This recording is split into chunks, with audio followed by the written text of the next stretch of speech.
Hi everyone, hope you're good out there. I'm somewhere. I really don't want to come outside. I just want to quickly do this video. So thank you guys for joining and the channel. I truly appreciate. Thank you for those who are returning back to the channel to watch some updates that I've been giving about information about virtually everything and anything. So I really don't know whether some of you have seen the completed International Conference Center. The place is really massive. Sometimes when we speak of government, I keep saying that government is not rocket science. I also keep thinking to myself, like, when people get into government and stay 6 months and say 1 year, and you can't really point at certain things that they have done, at least physically, or maybe even spiritually, I tend to cringe, because at least I've been opportune to be in some spaces that is appointive. All you do as a person is basically receive resources and then distribute resources adequately across board. That's what governance is. It's not rocket science. Receive monies that is not yours, distribute the same money that is not yours adequately, so that everybody feels happy and excited that they are in an environment where they pay tax and the government works for them, for their children, for their children's children, and they are also keen enough to also invest their monies, not taking the monies and taking it abroad. I cringe, because I mean, just look at 2 years of Governor Peter Mba. Doesn't 2 years look like something that the government will use 8 years to do? 2 years, just look at the city, look at the town, look at everywhere, look at everything has been able to achieve. Look, I am a journalist. Go and check my profile. Go and look me. I'm not the type who blows people's trumpet and so try to praise them. I'm not praising him. I'm speaking from what I am seeing, what I am experiencing. I am living in Enugu. I live and work in Enugu. So I'm speaking from what I'm seeing. When you say governor is not doing well, governor is not doing well. Okay, how is he not doing well? Governor is doing well, governor is doing well. How is he doing well? It's shocking, really, because I keep saying that, look, come on, this guy is just doing the low-hanging fruit. You know, during the time of Ifeanyi Owain, the last administration, I mean, there are these huge complaints about how the government over time have abandoned, you know, the very fantastic Hotel Presidential International Conference Center, and it looks like they're not looking to do anything about the 300-bed hospital. And the governor, Peter Mba at the time knew all these complaints. He just played on every single thing that people complain about. I remember this complaint was even before the end of the first tenure of Ifeanyi Owain. Ifeanyi Owain, to be fair to him, tried his best. He got into that space, and he was trying to, you know, put up the place, beef up the place, and make it look as good as what Peter Mba is doing now. But he couldn't, because there were a lot of litigations, people slamming people from one angle to another. This one is in court for this, that the government gave them the land, and then there's a lot.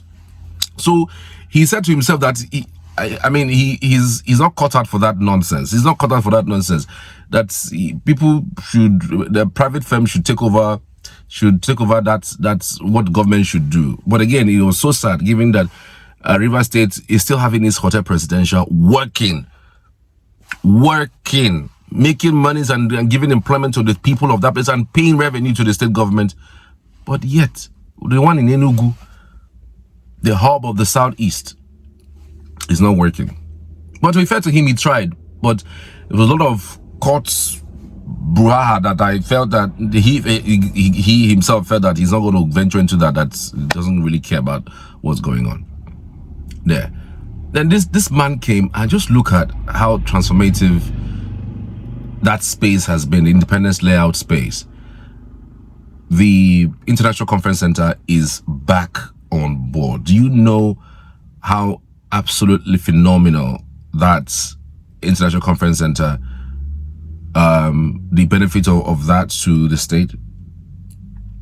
There are several of them. Economic benefit.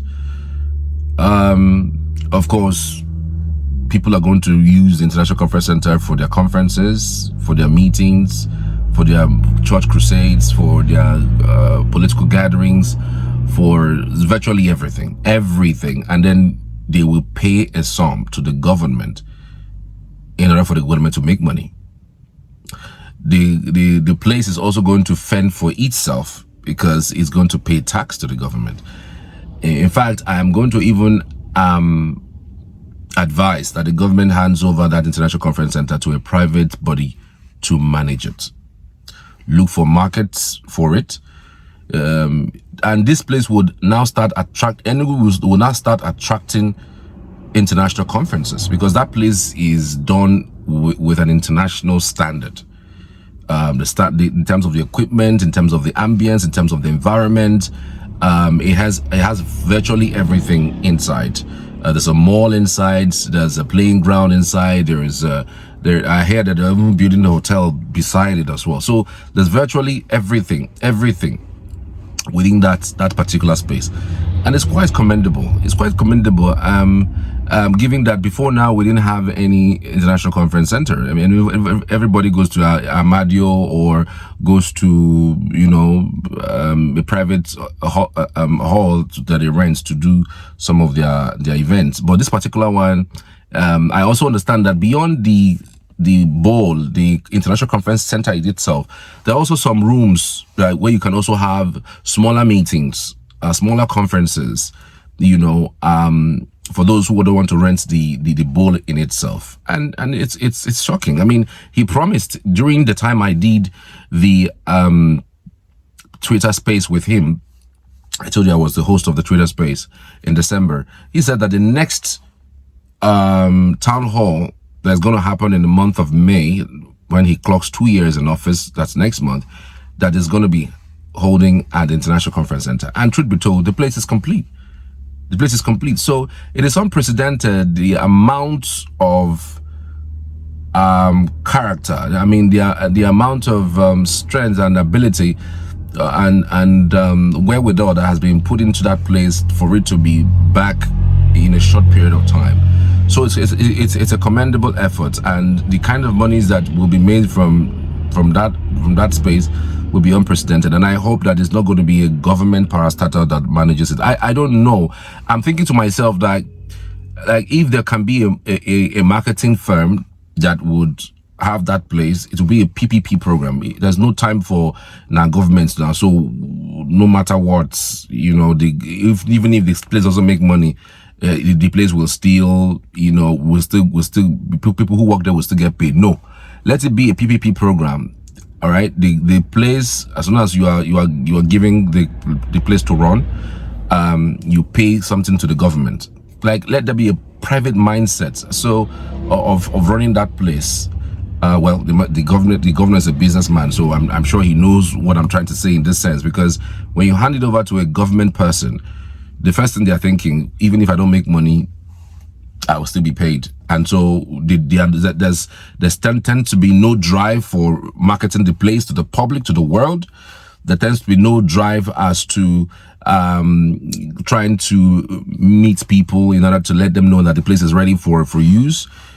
So there are several things that I think that can be done in order to promote that place, so that we're sure that it's ready for use to the public.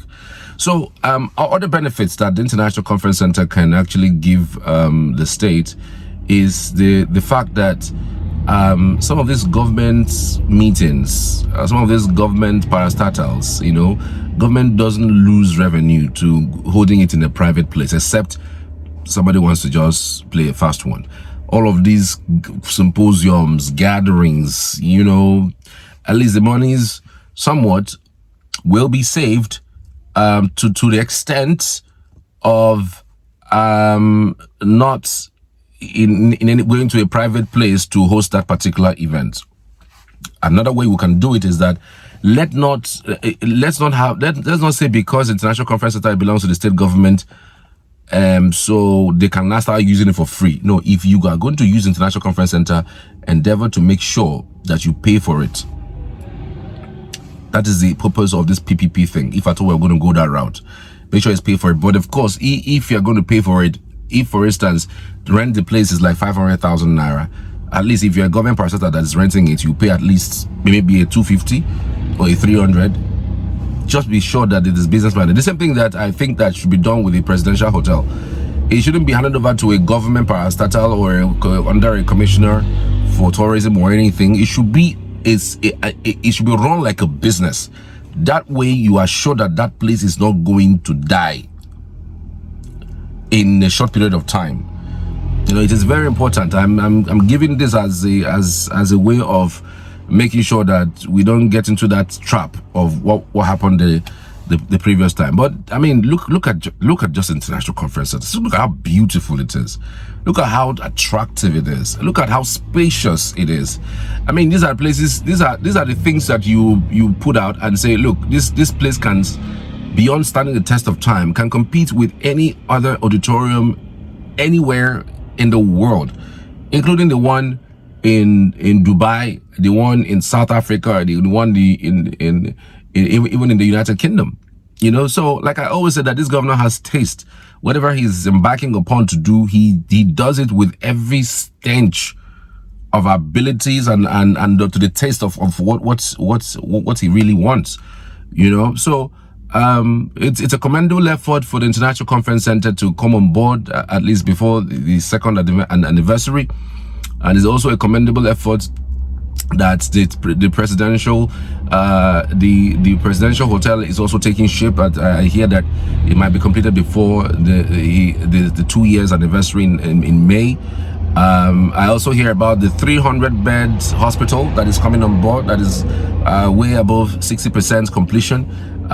Just at the Rangers Avenue access. That place is behalf of activity. Every time I pass there, I see a lot of persons working there. So I mean, if you have all these moribund government-run institutions coming back to activity, you see some spike in employment.